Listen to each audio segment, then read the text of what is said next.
Shalom. Ya, jemaat yang dikasihi Tuhan, pada hari ini yang akan menjadi bahan perenungan kita, saya ambil dari Kisah Para Rasul 9, ayat yang pertama sampai ayat yang ke-19a. Dengan perikop, Saulus bertobat. Kita baca secara bersama-sama. Sementara itu berkobar-kobar hati Saulus untuk mengancam dan membunuh murid-murid Tuhan.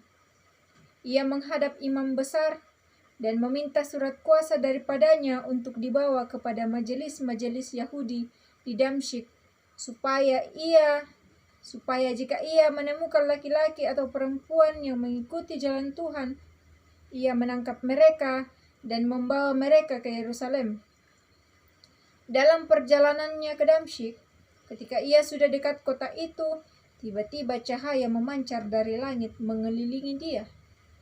Ia rebah ke tanah dan kedengaranlah olehnya suatu suara yang berkata kepadanya, "Saulus, Saulus, mengapakah engkau menganiaya aku?" Jawab Saulus, "Siapakah engkau, Tuhan?" Katanya, "Akulah Yesus yang kau aniaya itu. Tetapi bangunlah dan pergilah ke dalam kota itu. Di sana akan dikatakan kepadamu apa yang harus kau perbuat." Maka termangu-mangunlah teman-teman seperjalanannya, karena mereka memang mendengar suara itu tetapi tidak melihat seorang juga pun. Saulus bangun dan berdiri, lalu membuka matanya, tetapi ia tidak dapat melihat apa-apa. Mereka harus menuntun dia masuk ke Damsyik. 3 hari lamanya ia tidak dapat melihat, dan 3 hari lamanya ia tidak makan dan minum. Di Damsyik ada seorang murid Tuhan bernama Ananias. Firman Tuhan kepadanya dalam suatu penglihatan. "Ananias," jawabnya. "Ini aku, Tuhan." Firman Tuhan, "Mari, pergi ke jalan bernama Jalan Lurus, dan carilah di rumah Yudas seorang dari Tarsus yang bernama Saulus. Ia sekarang berdoa, dan dalam suatu penglihatan ia melihat bahwa seorang yang bernama Ananias masuk ke dalam dan menumpangkan tangannya ke atasnya supaya ia dapat melihat lagi." Jawab Ananias, "Tuhan, dari banyak orang telah kudengar tentang orang itu, betapa banyaknya kejahatan yang dilakukannya terhadap orang-orang kudus di Yerusalem. Dan ia datang kemari dengan kuasa penuh dari imam-imam kepala untuk menangkap semua orang yang memanggil namamu. Tetapi firman Tuhan kepadanya, Pergilah, sebab orang ini adalah alat pilihan bagiku untuk memberitakan namaku kepada bangsa-bangsa lain serta raja-raja orang-orang Israel. Aku sendiri akan menunjukkan kepadanya betapa banyak penderitaan yang harus ia tanggung oleh karena namaku." Lalu pergilah Ananias ke situ dan masuk ke rumah itu. Ia menumpangkan tangannya ke atas Saulus, katanya, "Saulus, saudaraku, Tuhan Yesus yang telah menampakkan diri kepadamu di jalan yang engkau lalui, telah menyuruh aku kepadamu supaya engkau dapat melihat lagi dan penuh dengan Roh Kudus." Dan seketika itu juga seolah-olah selaput gugur dari matanya, sehingga ia dapat melihat lagi. Ia bangun lalu dibaptis, dan setelah ia makan, pulihlah kekuatannya. Amin. Firman Tuhan.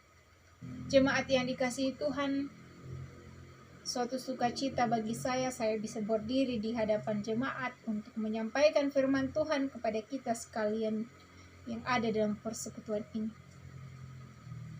Saat ini dari bacaan kita saya memberikan sebuah tema, yaitu Tuhan memakai siapapun. Tuhan memakai siapapun. Ya, kita yang hadir pada saat ini tentunya memiliki banyak pergumulan dalam hidup. Kita yang hadir juga saat ini memiliki banyak dosa dalam kehidupan kita. Bahkan kita tidak bisa lepas dari dosa. Kita selalu hidup dalam dosa. Itulah manusia, selalu melakukan dosa dan dosa. Karena rasa dosa itu, banyak di antara kita yang merasa tidak layak untuk menghampiri Tuhan, merasa tidak layak untuk dipakai Tuhan, merasa bahwa kita tidak layak untuk datang kepadanya. Tetapi ada juga orang-orang yang menganggap dirinya paling benar, sehingga ketika ia melihat orang yang berdosa bertobat dan memberitakan Injil keselamatan, mereka mengatakan bahwa ia sok suci, munafik, ya hanya ingin mencari tenar dan lain sebagainya. Ada banyak sebutan yang mereka berikan kepada orang-orang yang melakukan pertobatan, sehingga orang-orang yang berdosa ini semakin takut untuk datang kepada Tuhan. Mereka semakin terpuruk. Ya, dari bacaan kita menceritakan tentang Saulus yang merupakan seorang yang sangat fanatik dengan agama Yahudi. Ia sangat membenci pengikut-pengikut Kristus, sangat membenci orang yang memberitakan Injil, membenci murid-murid Tuhan. Segitu bencinya sampai ia meminta surat kuasa kepada imam besar untuk pergi ke Damsyik mencari orang-orang yang mengikut Tuhan. Saking bencinya. Firman Tuhan dari pembacaan kita ini menceritakan bahwa pada saat Saulus ini melakukan perjalanan ke Damsyik, Tuhan menghampiri ia dalam rupa cahaya, sehingga itu membuat Saulus ini rebah. Tuhan berkata bahwa, Saulus, Saulus, mengapa engkau menganiaya aku? Saulus bertanya, siapakah engkau Tuhan? Tuhan menjawab, inilah aku Yesus yang kau aniaya. Ya, orang-orang yang bersama dengan Saulus pada saat itu tidak tahu dan tidak melihat, tetapi mereka hanya bisa mendengar bahwa memang ada yang berbicara. Saat itu jugalah ketika Tuhan berbicara dengan Saulus, ia tidak melihat, ia tidak dapat melihat. Orang-orang yang bersamanya itu hanya menuntun Saulus ini sampai ke Damsyik itu. Lalu di Damsyik ini ada seorang murid Tuhan yang bernama Ananias yang dipakai Tuhan, di mana Tuhan meminta kepada Ananias ini untuk menumpangkan tangan atas Saulus. Ya, dalam bacaan kita, Ananias ini tidak langsung begitu saja pergi. Saat mendengarkan penglihatan itu, ia juga bertanya kepada Tuhan. Ya, ia bertanya. Dalam bacaan kita dikatakan, Tuhan, dari banyak orang telah kudengar tentang orang itu, betapa banyaknya kejahatan yang dilakukannya terhadap orang-orang kudus-Mu di Yerusalem. Ananias ini tahu bahwa Saulus ini seorang pendosa. Ia melakukan banyak kejahatan kepada murid-murid Tuhan di Yerusalem. Karena memang itulah yang terjadi. Saulus ini sangat kejam, sangat membenci orang Kristen. Tetapi apa yang dikatakan Tuhan? Dalam ayatnya yang ke-15 dikatakan bahwa, pergilah, sebab orang ini adalah alat pilihan bagiku untuk memberitakan namaku kepada bangsa-bangsa lain serta raja-raja dan orang-orang Israel.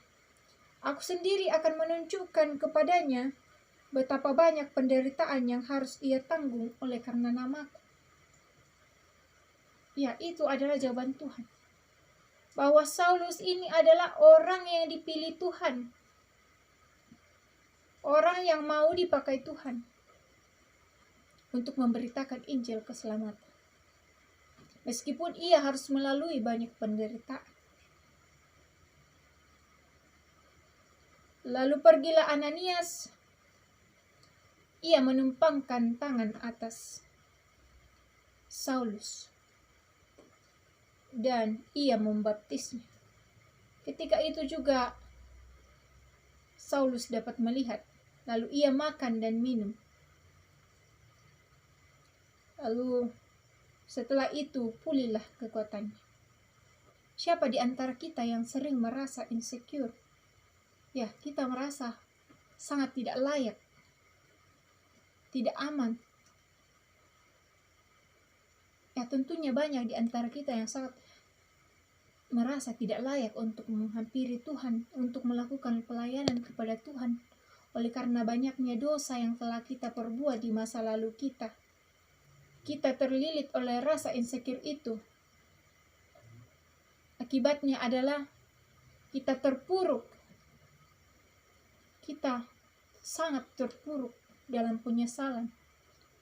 Tetapi Tuhan tidak mempermasalahkan masa lalu.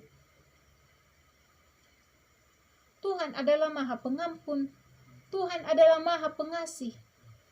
Dan Ia mengampuni segala dosa-dosa kita. Jadikanlah masa lalu itu sebagai pembelajaran untuk menjadi lebih baik ke depannya. Dalam Yesaya pasal 1 ayat yang ke-18 dikatakan, sekalipun dosamu merah seperti kermisi, akan menjadi putih seperti salju. Sekalipun berwarna merah seperti kain kesumba, akan menjadi putih seperti bulu domba. Ini menunjukkan bahwa dosa-dosa kita yang lalu itu sudah disucikan oleh darah yang sangat mahal, yakni melalui darah Tuhan Yesus, melalui pengorbanannya di kayu salib.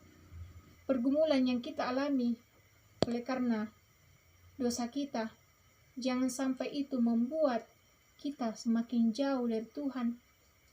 Itu menutup mata kita akan kehadirannya. Tetapi jangan pula justru itu membuat kita semakin bersemangat untuk melakukan dosa. Bacaan kita pada hari ini itu mengajak kita untuk menjadi orang yang selalu siap dipakai Tuhan. Ya, kita dituntun untuk menjadi orang yang lebih baik ke depannya.